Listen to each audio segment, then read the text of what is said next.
Welcome pa mga kakakda. Ngayong araw ito, usapan po natin ang tiempo ng kanawayon.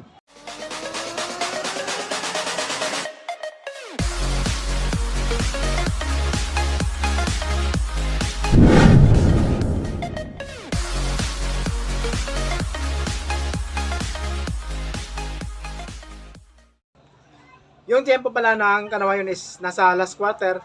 Pakita natin yung kanawayon natin para makita rin sa iba kung ano yung kulay ng kanawayon. Kunin ko lang kasi nilagay ko sa may labasan kaya kunin ko na, pakita ko sa inyo. Ayun, ito po yung kanawayon natin. Ayan. Kung nasubaybayan po yung mga video natin, ito yung pinakita natin ng 4 months old tapos hanggang ngayon.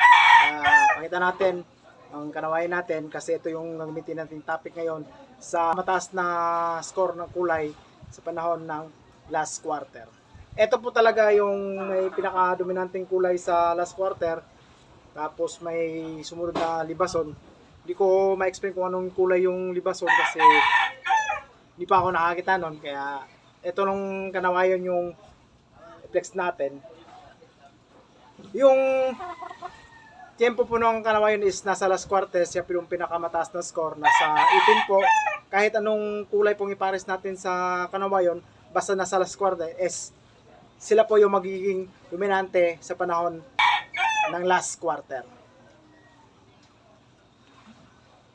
Ayun, pwede namang gamitin sa ibang hugis ng buwan, pwedeng new moon, nasa 10 yung score nila, pero wag natin ipares sa mga mas mataas na score sa panahon ng new moon, yung talisayin tsaka puti, kaya iwasan nating mapares sila sa panahon ng new moon.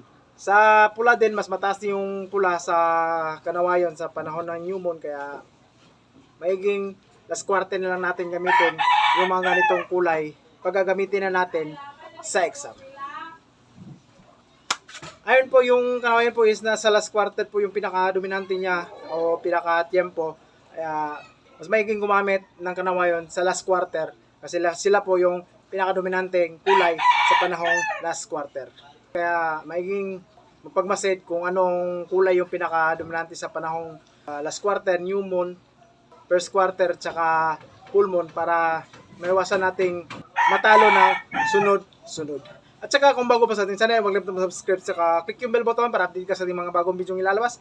Ikaw na di pa nakapag-subscribe, mag-subscribe ka na para malaman mo yung pamamaraan natin sa pagmamanok. Hanggang sa susunod. Bye!